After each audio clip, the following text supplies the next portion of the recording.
जय श्री कृष्ण। नमस्कार। वेदांत के अध्ययन की श्रृंखला में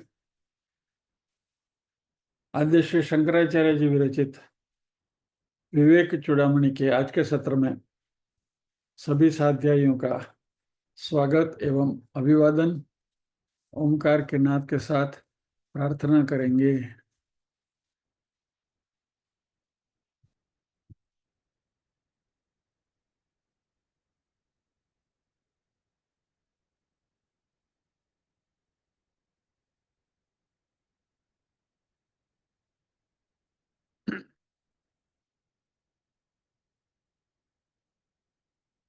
ओम।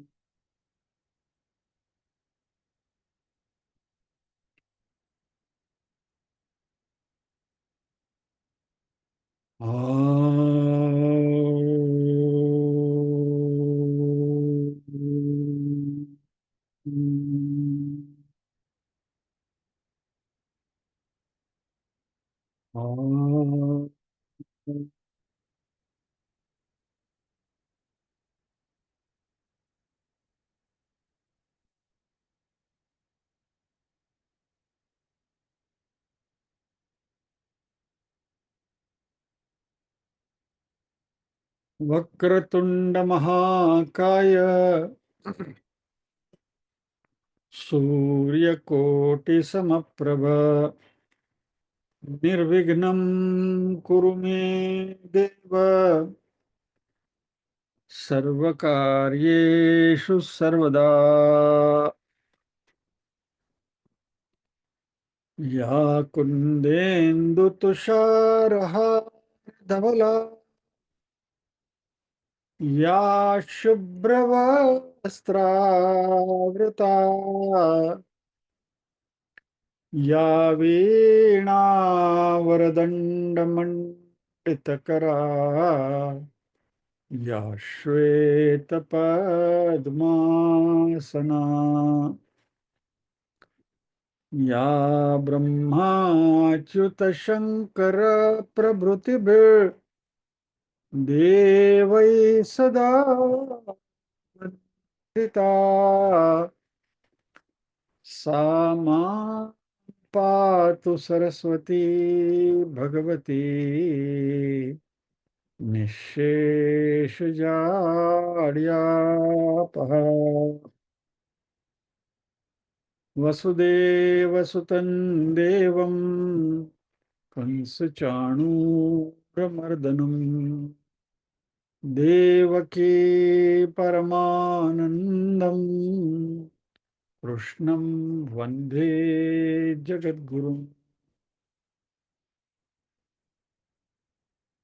सदाशिवसमारम्भाम् शङ्कराचार्यमध्यमाम् अस्मदाचार्यपर्यन्ताम् वन्दे गुरुपरम्पराम्। ॐ सहना भवतु सहनौ भुनक्तु सह वीर्यं करवावहै तेजस्विनावधीतमस्तु मा विद्विषावहै। ॐ शांति शांति शांति।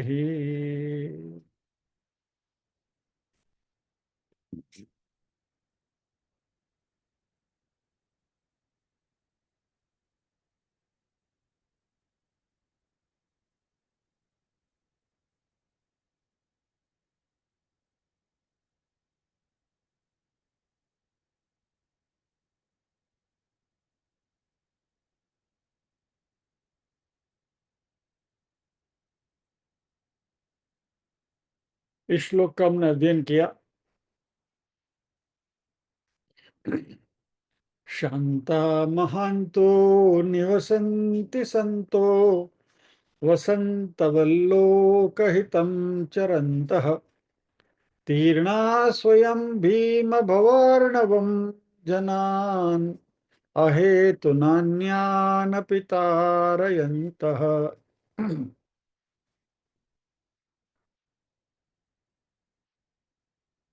जो स्वयं शांत है, जो महापुरुष है, वसंत ऋतु के समान निवास करते हैं, लोगों के हित के लिए सातत्य से फिरते रहते हैं चरणतः। उन्होंने अपना जीवन भीम भवार्णवम, संसार सागर, भयंकर संसार सागर को स्वयं तैर चुके हैं और अन्य लोगों को भी वह बिना किसी सेल्फिश मोटिव के बिना अन्य लोगों को भी तारते हैं। यह सद्गुरु का लक्षण है। क्योंकि इसके आगे वाले श्लोक में शिष्य ने गुरु से कहा था कि मैं आपकी शरण में आया हूं और आपके अलावा मेरे पास कोई और कहीं मुझे जाना नहीं है, कृपा करके मुझे और कहीं जाने को कहना मत, और इस संसार सागर को तैरने में मुझे शक्ति देने में आप ही सक्षम है और आप मेरे पर कृपा करिए। और ये कहते हुए फिर ये जो गुरुजन है उनकी यहाँ शंकराचार्य जी उनके जो लक्षण है वो एक के बाद एक श्लोक में बताते हैं।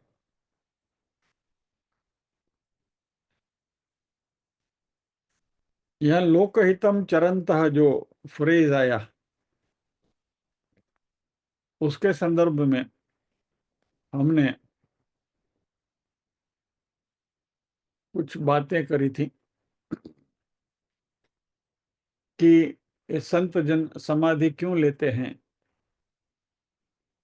लोकहित के लिए अपने शरीर का उपयोग करते हुए संसार को वो उपयुक्त हो सकते, उपयोगी हो सकते हैं, फिर भी समाधि लेते हैं, तो क्या ये आत्महत्या नहीं है? इसके ऊपर हमने लंबी चर्चा करी थी। जैन धर्म में भी जो संतारे की जो प्रथा है उसके बारे में भी हमने कुछ सुना। अब ये समाधि लेने की जो परंपरा है वह हमारे लोक साहित्य में बहुत प्रचलित है। उसमें से सौराष्ट्र में एक बहुत प्रचलित जो कहानी है उसके बारे में थोड़ा जिक्र आपसे करना चाहूंगा। इसके पीछे दो मकसद हैं।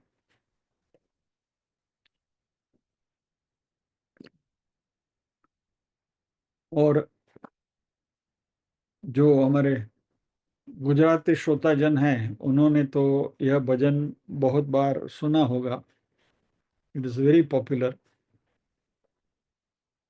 पाप तारो परताप जाड़ेजा, धर्म तारो संगाथ रे, तारी बेडली ने बुड़वा नहीं दऊं जाड़ेजा रे, तारी नावड़ डूबवा नहीं दऊं जाड़ेजा रे, एम तोरल खेच जी। ये जेसल और तोरल की कहानी है। संक्षेप में आपको उसके बारे में, यहाँ जो बैठे हैं जो गुजराती श्रोताजन हैं उनमें से किनको इसके बारे में पता है? नाम तो सुना है लेकिन उसके पीछे कहानी क्या है कितने लोगों को पता है? नाम सुना है, नाम सबने सुना है। जेसल तोरल तो नाम वो बहुत प्रचलित है। शरद भाई को पता है उसके पीछे जो कहानी है उसके बारे में। ओके, विनायक भाई ने भी इरेज द फिंगर। एनीवे,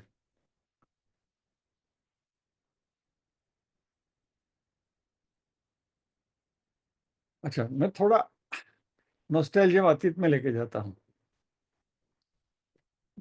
शायद शरद भाई इस बात की पुष्टि कर पाएंगे। दहीसर में डॉक्टर चिन्नूभाई देसाई के नाम से परिचित कितने लोग हैं? તમે ઓળખો છો ડૉક્ટર ચિનુભાઈને? નહીં, તો પછી જવા દો. તમને નથી ખબર તો કોઈને ખબર નહીં હોય. ડૉક્ટર ચિનુભાઈ કે યહાં ત્રિનેત્રબેનને ખબર છે? હા. डॉक्टर चिन्नूभाई ने ત્યાં અશ્વિનભાઈ કાપડિયા કરીને એક ભાઈ આવતા, और वह महर्षि अरविंद की जो एक रचना है उसके ऊपर वो व्याख्यान देते थे, सावित्री के ऊपर. सावित्री नाम के बहुत प्रसिद्ध आध्यात्मिक नोवेल महर्षि अरविंद ने लिखी है. It is full of spiritual philosophy, आध्यात्मिक फिलोसफी उसमें है. और ये अश्विन भाई कापड़िया का ये यही सब्जेक्ट था, वो सावित्री के ऊपर ही प्रवचन करते थे. और चिन्नू भाई तभी हमसे कहा करते थे कि आओ अश्विन भाई बहुत अच्छा प्रवचन देते हैं, सुनने के लिए आओ. उनके घर पे हमको बुलाते थे. तो ये अश्विन भाई को जब भी मैं सुनने के लिए गया था, तभी उनके एक प्रवचन में पहली बार मैंने जेसल तोरल की बात उनसे सुनी थी. This must be some 30 years back.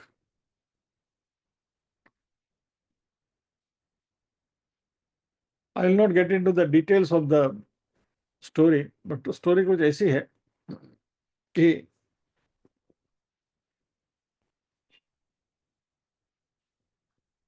Jesal Jadeja नाम का एक बहुत बड़ा डाकू था, लुटारो था, और इतना खूंखार था कि उसके नाम से लोग थर थर कांपते थे. जैसे अपने शोले में था ना, क्या नाम है उसका, अमजद खान का कैरेक्टर का नाम, this is how the Amol retirement कही दी.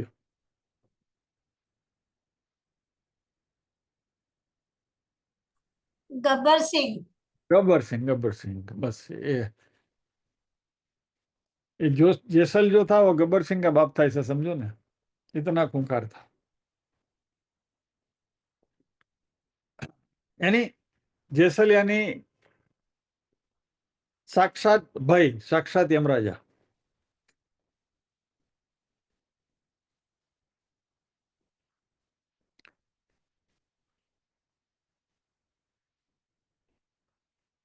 जेसल को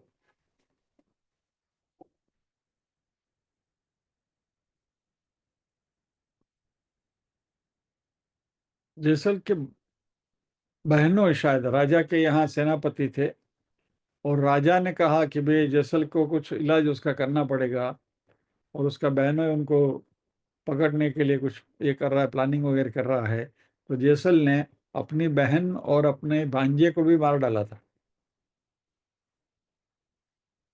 और फिर भी उसका अहंकार नहीं गया, तो वह नवपरिणित महिलाओं को भी सताने लगा.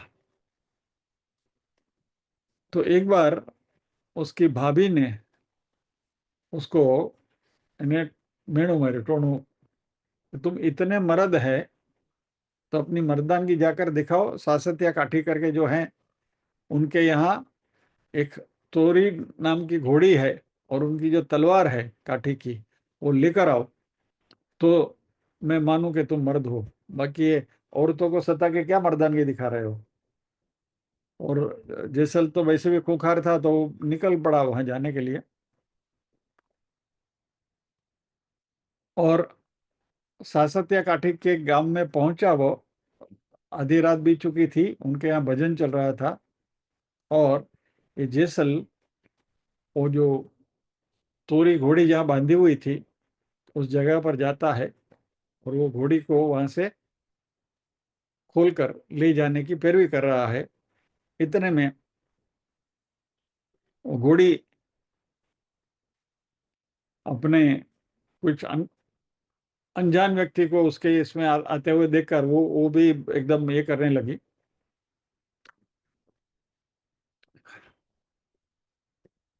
और वो घोड़ी उछलने लगी, इतनी जोर जोर से उछलने लगी कि जमीन में जो लगाया हुआ जो खिला था लोखंड का, वो खिले के साथ वो दोरी को उखाड़ कर वो कूदने लगी। तो फिर वो उसकी आवाज़ सुनकर वो घोड़ी का वो जो उसका जो ये था सवार था वो आया, ट्रेनर था वो आया, और उसने उसको वापस वो जो किला है उसकी जगह पर लगाकर घोड़ी को बांधने का प्रयास किया।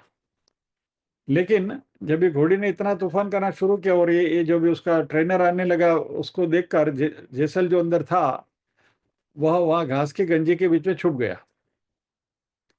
और ये जो घोड़ी का जो ट्रेनर था वो आया, उसने घोड़ी को बांधने के लिए वापस जो किला था उसको हथौड़ा लेकर जमीन में वापस ठोक दिया।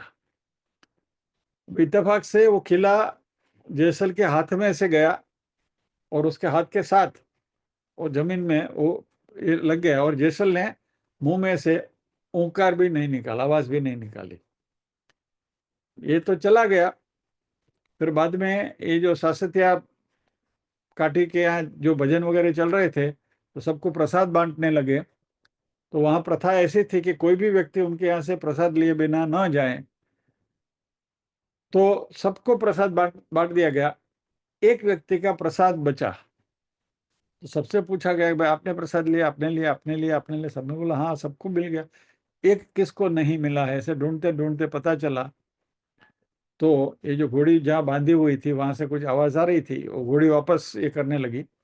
वहां जाकर देखा तो ये जेसल वहां घास के नीचे छुपा हुआ पड़ा था और उसके हाथ के अंदर से खिला गया था, और फिर भी बिल्कुल उसने आवाज नहीं निकाली। फिर उसको वहां से निकाला और फिर वो सासत्या काठी के पास उसको लाया गया। और उसने देखा कि भाई इतना बहादुर व्यक्ति है जिसके हाथ में खिला ठोक दिया गया तो भी जवाब एक ओंकार सुधा नहीं निकाला। तो उस जमाने में क्या था कि वीर लोग जो थे, शूरवीर लोग थे, वो शूरवीरों की पहचान करते थे, उनको रिकग्नाइज करते थे। और तो उन्होंने पूछा कि भाई तू आया क्यों, व्हाई डिड यू कम? तो बोला मैं तुम्हारी घोड़ी चुराने के लिए आया था। अभी घोड़ी का नाम था तोरी, और ये जो सासत्य काठी था उनके यहाँ तोरल नाम की तोड़ी रानी करके एक उनके यहाँ महिला थी। अभी कोई लोग ऐसा कह रहे हैं कि वो उनके यहाँ किसी साधु ने उनको पनाह देने के लिए कहा था, इसलिए वहाँ वहाँ रह रही थी। और साधु ने उनसे कहा था कि इसका पति उनको ढूंढते हुए यहाँ आएगा, और जो आएगा उसका नाम लेते उसको दे देना। एक वाक्य ऐसी है कि ये उनकी पत्नी थी, वट एवर इट वॉज। तो इसने कहा कि मैं तोरी को लेने आया था। तो ये सासत्या काठी ने ऐसा सुना, मैं तोड़ी को लेने लाया हूँ। ओके, तोड़ी को लेने आए थे, तोड़ी तुम्हारी लेके जाओ। तो वो तोरल जो जिसको तोड़ी तोड़ी बोलते थे वो उसको दे दी। और ये लोग तो जबान जबान के पक्के। फिर इसने बोला कि नहीं, मैं तो तुम्हारी घोड़ी तोरी लेने के लिए आया था। वो बोला तो ओके, तोरी भी तुम्हारी। फिर इसने बोला तुम्हारी तलवार भी मुझे चाहिए। बोला तलवार भी दे दी। तुम इतना शूरवीर हो, इतना बहादुर हो, तुम्हारी शूरवीरता के ऊपर मुझे नाज है, लेके जाओ। ये लेके जा रहे थे।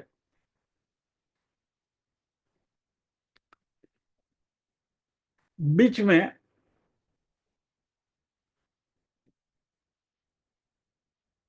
जा रहे थे तो रास्ते में जैसल को जरा अपना पराक्रम दिखाने की चेष्टा सूझी। तो लूटारू लोग क्या, बेसिकली वो गाय का जो ये जाता है, गाय નું ધણ कहे ना આપણે, तो उसको लूटने का उसने इरादा किया। और वो तलवार लेकर ये करने लगा। लेकिन जो आहिर जो गाय को लेके जा रहा था उसने कहा कि ये गाय सभी प्यासी हैं और उनको पानी पिलाने के लिए मैं लेके जा रहा हूँ। पहले उनको पानी पिला दो, फिर बाद में तुमको जो करना है करना, तुम लेके जाना। तो वहां तो कोई पानी का कोई स्रोत था नहीं। तो तोरल ने जैसल से कहा कि तुम्हारी जो तलवार है उसको जमीन में गाड़ो। और तोरल ने अपनी शक्ति के प्रताप से वहां से पानी का फवारा निकला। और अभी भी कहते हैं कि वो द्रोल गांव है, वहां पानी continuously there is a flow of water, वहां अभी भी पानी बह रहा है नॉन स्टॉप। तो गाय ने पानी पिया वगैरह।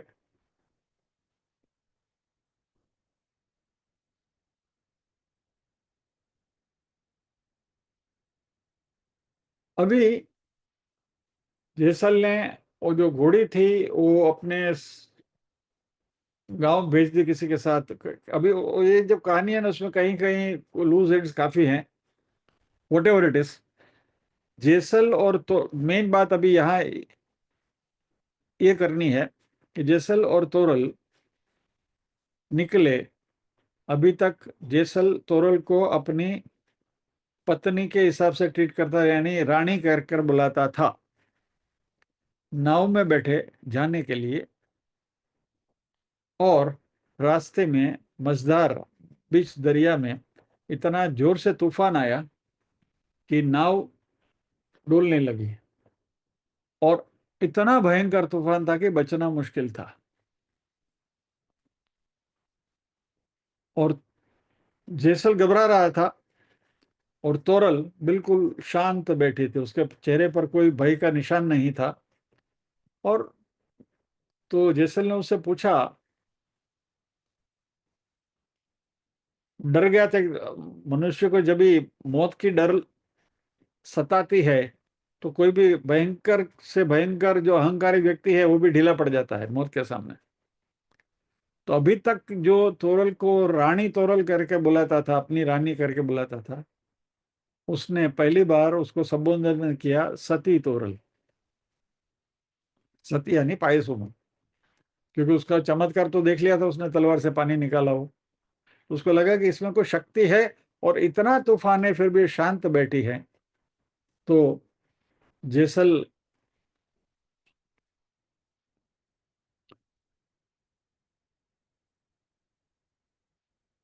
ने तोरल से विनती करी कि कुछ भी करो, तुम्हारे सत के प्रताप से इस तूफान से हमें बचाओ। तो तोरल ने कहा, तभी ये उस समय का ये गीत है कि पाप तारो प्रताप जाडेजा धर्म तारो संगाथ रे, તારી બેડેલીને બુડવા નહીં દઉં જાડેજા, તારી નાવડીને ડૂબવા નહીં દઉં, એમ तोरल कहते जी। यानी तोरल कहते हैं कि जैसल अब ये समय है कि तुमने जो भी पाप किए हैं, जितने भी पाप किए उसका इकरार करो, पश्चाताप करो, और मैं तुम्हारी इस नाव को डूबने नहीं दूंगी। और उसमें श्लेष है कि मैं तुम्हारे जीवन रूपी नाव को भी नहीं डूबने दूंगी।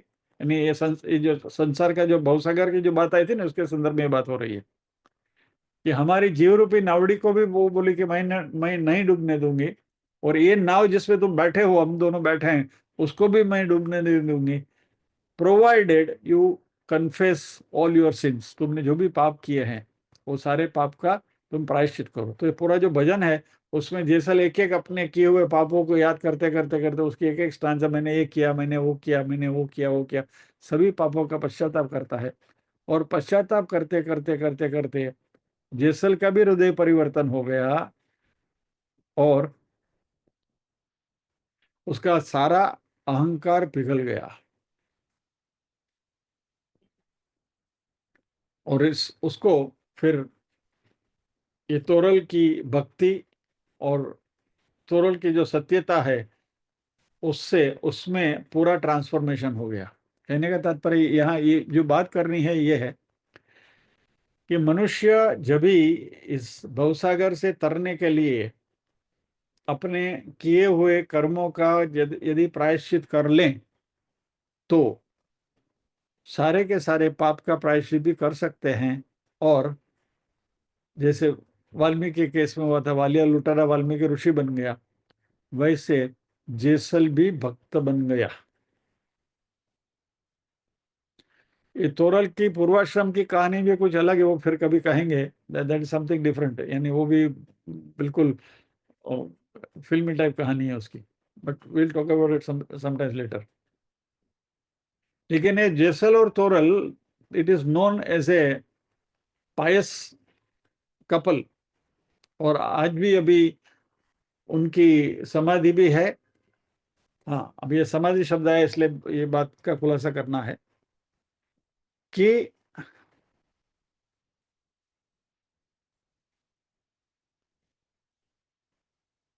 कुछ ऐसी परिस्थिति आई जिसमें जेसल को और तोरल को अलग अलग अपने सत्यता का परिचय देना पड़ा। और उस समय जेसल को लगा कि बार बार ऐसे अलग का नाम लेकर यदि मुझे सच का प्रत्यक्ष पुरावा नहीं देना पड़ रहा है तो फिर ये शरीर कुछ काम का नहीं है, करके उसने समाधि ले ली। और जेसल ने समाधि ली, उसके पीछे तोरल ने भी समाधि ली, और ये दोनों की समाधि है वहां। और लोकवायिका ऐसी है कि ये दोनों की समाधि थोड़ी थोड़ी एक दूसरे के करीब करीब सरक रही है। कहते हैं कि जेसल हटे जौ भर और तोरल हटे तल भर, यानी प्रत्येक वर्ष ये दोनों की समाधि थोड़ी थोड़ी एक एक सूत खिसकती जा रही, दोनों के करीब आती जा रही है। और जिस दिन दोनों समाधि एक हो जाएंगे उस दिन ये सृष्टि का प्रलय होगा, ऐसी भी एक मान्यता चल रही है। अभी इस कहानी से जो दो तीन बातें कनेक्ट करनी है वो ये है। एक तो हमारे जो अगले श्लोक में जो भवारणम का जो वर्णन था कि जो संसार रूपी सागर है उससे तैरना है, तो जैसे जेसल को तोरल जैसी सक्षम गुरु मिली और उसने पश्चाताप करके, तोरल तो खुद तैरी हुई थी, उसने जेसल को भी तारा, जैसे पहले श्लोक में जो गुरु के बारे में बात हो रही थी। यानी कि गुरु के लक्षण है कि जो स्वयं तो तरे हुए हैं वह दूसरों को भी तारने में सक्षम होते हैं। दूसरी बात, समाधि की जो बात हम लास्ट टाइम कर रहे थे कि भाई ये संत लोक सेवा करने के बजाय, क्योंकि इस श्लोक में कहा है ना कि लोक सेवा के लिए घूमते रहते हैं चरंती, तो संसार में लोगों की सेवा करने के बजाय समाधि क्यों ले लेते हैं। अभी इन लोगों के जीवन में कुछ ऐसी बातें आ जाती हैं कि उनको जभी जभी अपने सत की परीक्षा देनी पड़ती है, तो फिर वो समझते हैं कि शरीर अभी कुछ काम का नहीं है। If I have to give no परीक्षा बार बार देनी पड़े, इससे अच्छा है कि शरीर को त्याग देना अच्छा है। यानी कि शरीर की यूजफुलनेस कुछ अभी नहीं रही, ये जब भी बात समझ में आती है तो वह समाधि भी ले लेते हैं।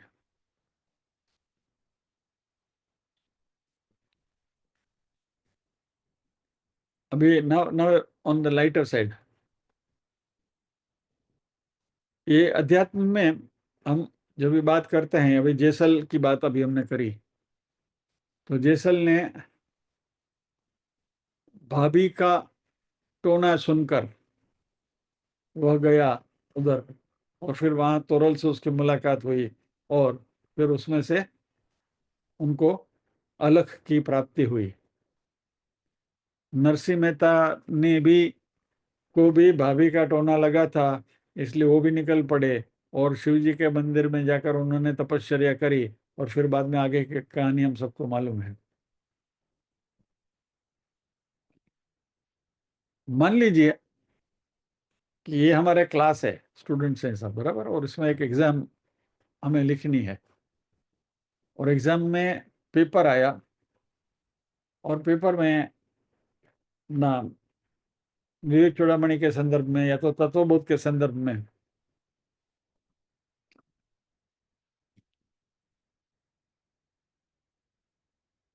ऐसा यदि क्वेश्चन पूछा जाए कि भाई अध्यात्म के मार्ग में आगे बढ़ने के लिए क्या करना चाहिए, तो उसका सही आंसर होगा साधन चतुष्टय संपत्ति प्राप्त होनी चाहिए, बराबर है। लेकिन मेरे जैसा कोई नमूना विद्यार्थी होगा तो बोलेगा क्या होगा, अध्यात्म में प्रगति करने के लिए क्या होना जरूरी है, अपने यहाँ टोना मारने वाली एक भाभी होना जरूरी है, तो अध्यात्म में प्रगति होगी।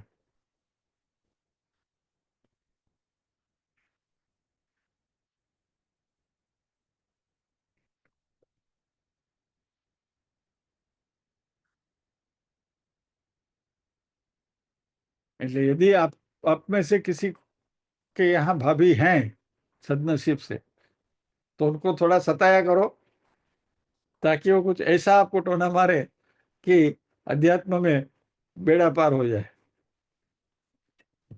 Anyway, that is the lighter side of it. Okay, आगे बढ़ते हैं। अभी यहाँ गुरु के कुछ और लक्षण देखते हैं, और 2-3 श्लोक हैं, just will run through them. तो ये शांतामान तो देख लिया हमने। तीर्णाः स्वयं भीम भवार्णवम जनान हेतु नान्यानपि तारयन्तः। बहुत बड़े संसार के सागर को स्वयं तैर चुके हैं, और दूसरे लोगों को भी उसमें से उनको तारते हैं, और लोकहित का कार्य करते रहते हैं। अच्छा, अभी दूसरा श्लोक है। अयम स्वभावः स्वत एव यत्पर श्रमापनोद प्रवणं महात्मनाम् सुधांशुरेश स्वयमर्क कर्कश प्रभावितप्तामवति क्षितिम किल। अभी यहाँ बहुत सिंपल बात बताई है। महात्माओं का ये स्वभाव है कि वे स्वतः ही दूसरों का श्रम दूर करने में प्रवृत्त होते हैं, जैसे सूर्य के प्रचंड तेज से संतप्त पृथ्वी तल को चंद्रदेव स्वयं ही शांत कर देते हैं। यह सुधांशु ये चंद्र है, और अर्क ये सूर्य है। अर्क कर्कश यानी तेज, कर्कश प्रभा, सूर्य की तेज रोशनी को शांत करने में जैसे चंद्र शांत करता है, वैसे दूसरों का परिश्रम ऐसे जो साधु संत हैं, वह महात्मा जन है, वह दूर करते हैं।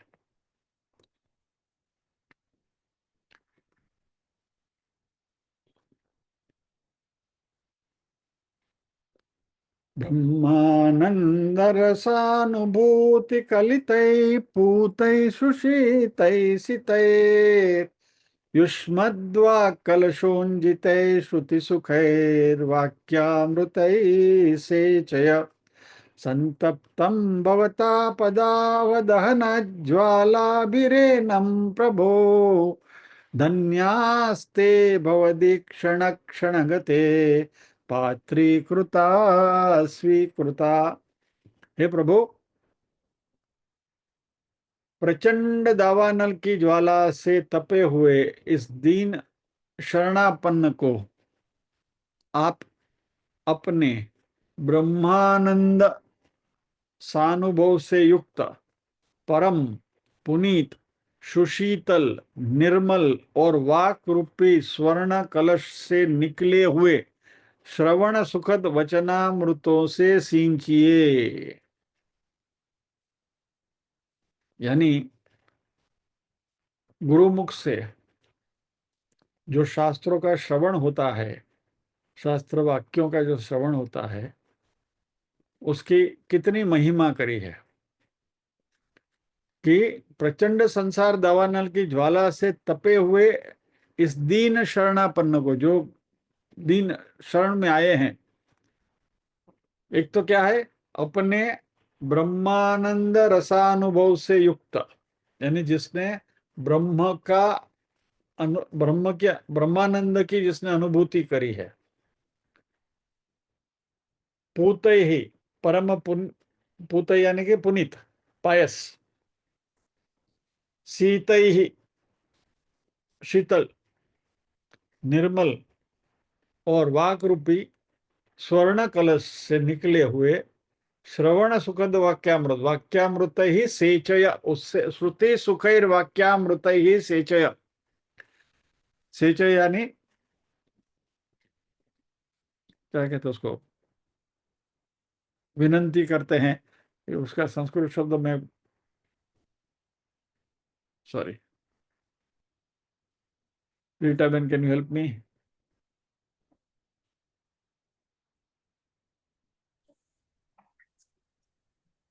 सिंचती। सिंचो नहीं, सेचय, सिंचो आज्ञाकारक नहीं, लेकिन इसके लिए दूसरा एक फ्रेज है। अरे सिंचती तो छे, ये तो सिंचे। सेचय, तेज धातु છે। हाँ सेच धातु छे, પણ સેચય એટલે આમ આજ્ઞાર્થ થાય, વિદ્યાર્થ, સોરી, આવડી ગયું, विद्यार्थ। यानी ये आज्ञा नहीं है, ये विनंती के रूप में है। आपको ये करना है, लेकिन मेरी विनंती की वजह से आपको ये करना है, विद्यार्थ है, सॉरी। तो श्रुति सुखई वाक्यामृत ही सेचय, यानी आपके वाक्यामृत से जो श्रवण का आनंद मिलेगा, वो आनंद का आप सिंचन करिए। धन्याः ते भवदीक्षण क्षणगते पात्रीकृता स्वीकृताः। धन्याः ते, वो धन्य हैं, कौन? भवदीक्षण क्षणगते, जिसकी और जिसको आपने दीक्षा दी है, या तो आपसे जो दीक्षित है, और जिनको आपने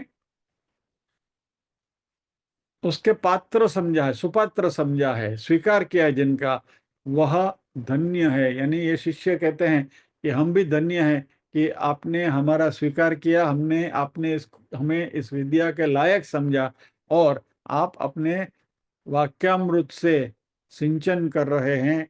वी आर फीलिंग ब्लिस्ड, या तो ब्लिसफुल, ब्लेस्ड। तो ये बेसिकली शिष्य गदगद होकर गुरु की शरण में जाकर गुरु के गुणगान गा रहे हैं।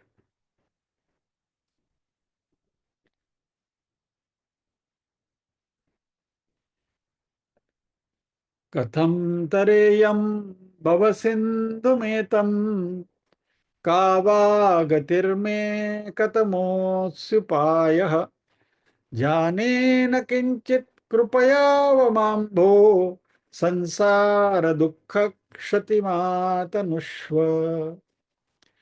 कथम तरेयम भव सिंधुम एतत्, एतत् यानी इस भव सिंधु को, संसार सागर को मैं कैसे तरूंगा।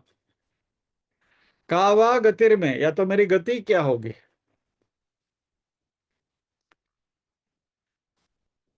कतम अस्ति उपाय, इसका क्या उपाय है। जाने न किंचित, मुझे कुछ नहीं मालूम, आई डोंट नो एनीथिंग। कृपया व माम भो, मेरे ऊपर कृपा करिए। संसार दुख क्षतिमा तनुष्व, इस संसार के दुख के क्षय का आयोजन कीजिए, या तो इससे मुझे बचाइए। यानी basically the whole concept here is, ये जो तीन चार श्लोक जो हमने देखे, उसमें सभी की एक सेंट्रल थीम क्या है कि संसार को एक बहुत बड़ा विकट समुद्र के बारे में दर्शाया गया है। हम भी कहते हैं ना, या तो जंगल के नाम से भी कहते हैं, भवाटवी कहते हैं, बहुत बड़ा घना जंगल, उसका भवाटी कहते हैं। या तो संसार सिंधु कहते हैं, बड़ा समुद्र है, वेरी बिग ओशन, इसको जिसको तैरना कठिन है। इस संसार के बारे में एक थोड़ी सी बात हम और भी कर लें आगे बढ़ने से पहले।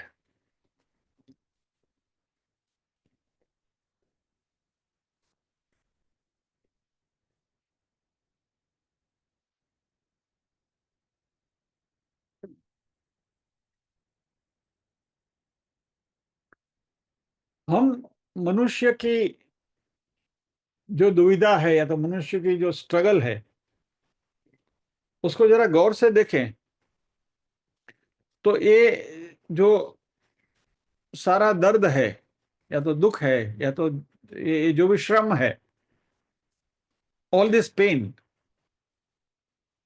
ये हम किस लिए उठाते हैं, ये श्रम क्यों उठाते हैं इस संसार में। सिंपल आंसर इज, हमें, हम जो हैं उसमें संतोष नहीं है, हम जो नहीं है वो हमें बनना है। जरा सोचिएगा। Every day, every time we strive to become something else than what we are. अभी जो हम हैं उससे हम संतुष्ट नहीं हैं, इसलिए हमें कुछ और बनना है। मैं अपनी बात करूं तो मैं अभी भी जो हूं उससे संतुष्ट नहीं हूं, तो संगीत सीखना है, संगीत सीख के ये राग सीखना है, वो राग सीखना है, ऐसा सीखना है, वो तान सीखनी है। यानी जो हम नहीं है उसमें कुछ ऐड करना चाहते हैं। We want to develop our skill. Okay, positive direction में चल रहे हैं तो अच्छा ही है, it is for good, it is nice. But the basic concept is कि हम जो नहीं है वह हमें बनना है, या तो हमारे में जो खामियां हैं उसको पूर्ण करनी है। मान लीजिए कि जब भी कोई व्यक्ति बैचलर है तो क्या सोचेगा, शादी कर लेते हैं, ऐसा लगता है कि भाई पूर्णत्व हो जाएगा, और फिर दोनों के साथ में प्रॉब्लम शुरू हो जाते हैं।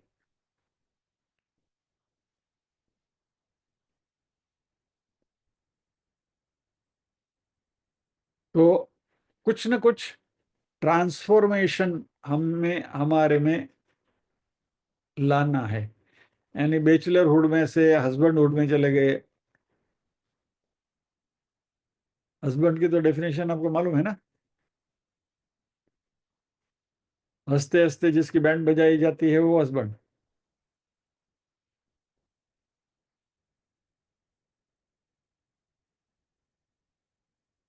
हमारे शाहबुद्दीन भाई कहते थे कि हमारा दाम्पत्य बहुत सुखी है, क्योंकि जब भी वो गुस्सा करती है तो रोटी बेलते बेलते हाथ में जो बेलन है वो सीधा फेंकती है। ये जो मने आटी जाए तो એ રાજી થાય, અને હું જો ચૂકવી દઉં તો હું રાજી થાઉં। यानी वो बेलन उसने फेंका, और यदि मुझे लग गया तो वो राजी होती है, और यदि मैंने उसको चुका दिया तो मैं खुश होता हूँ। इन द प्रोसेस हम दोनों हमेशा एक दूसरे को खुश रखने की कोशिश करते रहते हैं, और अंततः दोनों केस में वो बेलन मुझे लग जाए तो भी, और बेलन नहीं लगा मैंने उसको चुका भी दिया तो भी, नीचे जमीन पर गिरा हुआ बेलन उठा के लेके वापस देने की जिम्मेवारी हस्बैंड की ही होती है, क्योंकि रोटी उसको मिलनी है। Anyway, this is the later side, लेकिन इसको संसार कहते हैं। कहने का तात्पर्य ये है कि यानी बैचलरहुड से हस्बैंडहुड, हस्बैंडहुड से फादरहुड, फादरहुड से ग्रैंडफादरहुड, वगैरह वगैरह वगैरह, फादर इन लॉ हुड, जो भी होना है ये सब होते रहते हैं। और ये हमारे में जो अल्पता है, सेल्फ इन एडिक्वेसी जो हमारे में है, उसको हम किसी न किसी तरीके से, हम जो नहीं है वो बनने की कोशिश करते हुए, रादर कोशिश करते रहते हैं। और ये कोशिश करते रहने की जो पूरी यात्रा है, इस यात्रा का नाम ही संसार है। प्रॉब्लम इतना ही है, और ये बात हमें अभी समझनी है, कि हमारे पास वेदांत का अध्ययन सामने है, वेदांत का ज्ञान है, और ये जो ज्ञानी है वह इस संसार की इस झमेले से अपने आप को उसने मुक्त कर लिया है, भव अर्णवम, संसार सागर से। क्योंकि जो ज्ञानी है उसको अपने पूर्णत्व के बारे में मालूम है, मैं आत्म स्वरूप हूं, और इसलिए अहम पूर्ण, मैं ब्रह्म हूं या तो मैं पूर्ण हूं, इसकी उसकी अनुभूति होती है। इसलिए फिर ये सारी झंझट में उसको पढ़ने की जरूरत नहीं होती है। एटलीस्ट शारीरिक तौर से तो जो है वो तो है, मानसिक तौर से अंदर से हम बिल्कुल फ्री हो जाते हैं कि भाई अभी तो ये जो नाटक चल रहा है ये भजવાનું છે, ભજવી કાઢવાનું। बट इट डजेंट डिस्टर्ब एक ज्ञानी।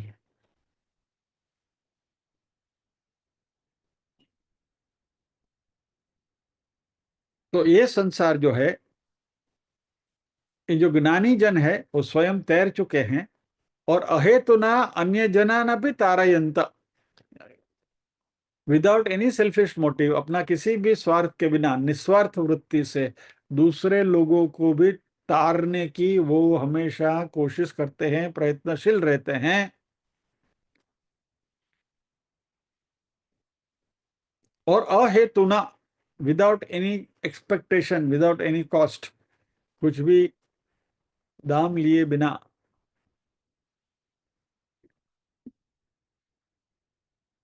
और ऐसे जो ज्ञानी जन है वह संसार में अपनी करुणावश लोगों को तारने की कोशिश करते रहते हैं। लेकिन rider is provided you want to, यानी संसार सागर से आपको तैरना है तो।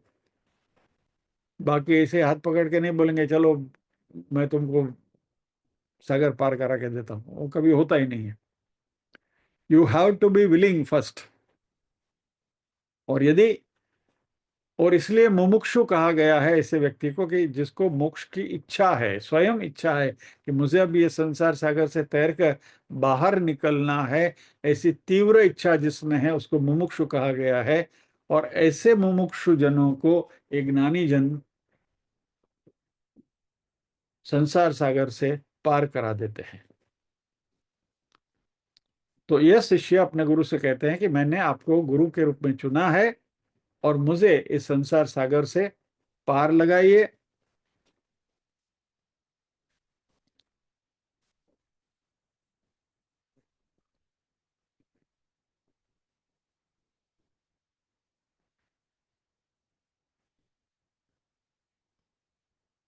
और क्योंकि अभी उनको, उसको जैसे अर्जुन को दूसरे अध्याय में कार्पण्य दोषों के श्लोक में जैसे लग रहा था कि अभी कहीं कोई रास्ता नहीं दिख रहा है, आई फील ट्रैप्ड, और मुझे कुछ सूझ नहीं रहा है, तभी जैसे अर्जुन कृष्ण की शरण में गए थे, वैसे यहाँ भी शंकराचार्य जी ने जिस शिष्य की बात यहाँ कर रहे हैं, वह शिष्य गुरु की शरण में गए हैं और कहा है कि हे गुरु, मैं आपकी शरण में आया हूँ।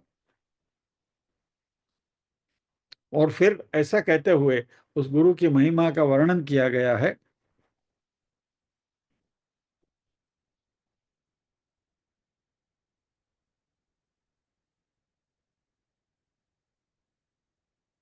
अभी इसके आगे जो बात आने वाली है,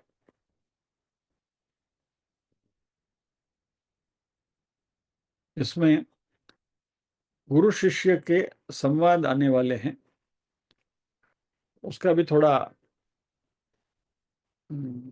परिचय कर लें। अब इस तरीके से शरणागत आए हुए शिष्य को गुरु कैसे उपदेश करेंगे, तो ये उपदेश की विधि भी शंकराचार्य जी यहाँ प्रिस्क्राइब कर रहे हैं। तथा वदन्तं शरणागतं स्वं संसार दावानलतापतप्तं निरीक्ष्य कारुण्य रसार्द्र दृष्टिया दद्यादभीतिम सहसा महात्मा। ऐसे महात्मा गुरु अपनी शरण में आए हुए संसारानल संतप्त शिष्यों को ये महात्मा गुरु अपनी करुणामय दृष्टि से देखकर सहसा अभय प्रदान करें। यानी पहला काम गुरु को क्या करना है, शिष्यों को बोलना है डोंट वरी, मैं तुम्हारे साथ हूँ, फिक्र मत करो। ठीक है, तुम संसार सागर में तैर नहीं सकते हो, तुम सक्षम नहीं हो, but I am there to help you. ऐसा गुरु उनको धाड़स बंधाते हैं। जैसे कोई हम असाध्य बीमारी लेकर कोई एक्सपर्ट डॉक्टर के पास जाते हैं, और यदि डॉक्टर सही मायने में डॉक्टर है तो बोलेगा, क्या बोलेगा, अरे डोंट वरी, हो जाएगा, सब ठीक हो जाएगा। क्या, जैसे हमारे चिन्नू भाई की डिस्पेंसरी में उन्होंने ये लगा के रखा था, स्वामी अपना रामकृष्ण परमहंस की पिक्चर थी, और उसके ऊपर लिखा हुआ था आई ट्रीट ही क्योर्स। हम लोग चिन्नू भाई को कहा करते हैं, चिन्नू भाई दिस इज लिटरली ट्रू, ये बिल्कुल सही है। चिन्नू भाई दवा आपे, સારું તો રામકૃષ્ણ કરે છે। Anyway, तो ऐसे गुरु को क्या करना चाहिए, ये भी शंकराचार्य जी यहाँ प्रिस्क्राइब करते हैं। इस प्रकार से कहते हुए अपनी शरण में आए संसारानल संतप्त शिष्य को महात्मा गुरु करुणामयी दृष्टि से देखकर, करुणामयी दृष्टि से देखकर, that makes a big difference. अपनी शरण में आई हुई व्यक्ति को, अपने पास किसी भी सलाह लेने के लिए भी आई हुई व्यक्ति, हमारे सिंपल संसार की भी बात करें तो पहले तो अपनी दृष्टि से you have to make that person comfortable. दृष्टि हमारी करुणामय હું છે ભાઈ, શું કરો આવ્યો? नहीं, કેમ भाई શું હતો, प्रॉब्लम છે? ठीक है, चलो लेट अस सिट, बात कर लेते हैं। इससे उसके आधा संताप उसका खत्म हो जाता है। सो करुणामयी दृष्टि, और सहसा अभय प्रदान करे, डोंट वरी मैं हूं ना। That is the first thing. उसके बाद विद्वांस तस्मा उपसत्ति मीयुषे मुमुक्षवे साधु यथोक्त कारिणे प्रशांत चित्ताय शमान्विताय तत्वोपदेशम कृपयैव कुर्यात्। वापस विधेय अर्थ कुर्यात्, बोले कुर्यात् सदा मंगलम, मंगल करिए, ये कुर्यात्। यानी शरणागति की इच्छा वाले उस मुमुक्षु आज्ञाकारी शांत चित्त समाधि संयुक्त, देखो आ गया ना, समाधि षटक संपत्ति तत्वबोध। सो शरणागति की इच्छा वाले उस मुमुक्षु आज्ञाकारी शांत चित्त समाधि संयुक्त साधु शिष्य को गुरु कृपया इस प्रकार तत्वोपदेश करें। कृपयैव कुर्यात् तत्वोपदेशम, कुर्यात यानी विद्यार्थ, आज्ञा नहीं है, विद्यार्थ है। तो ये दो बातें करी कि गुरु ने शिष्य को कैसे उपदेश करना चाहिए। विवेक चूड़ामणि की रियल शुरुआत अभी हो रही है 45वें श्लोक से, गुरु और शिष्य के अंत तक, विवेक चूड़ामणि के अंत तक ये गुरु शिष्य का डायलॉग चलता रहेगा, संवाद चलता रहेगा। वो भी हम अगले गुरुवार से शुरू करेंगे। 45वां श्लोक का है, देखिए, श्री गुरुर्वाच, गुरु जी बोले अगले गुरुवार को।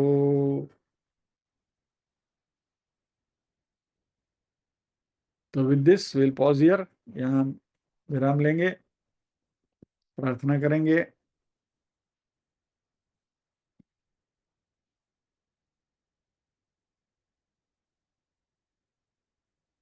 आज ये पृष्ठभूमि थोड़ी तय कर लेनी थी, इसलिए थोड़ा स्पीड थोड़ी बढ़ाई है आज हमने।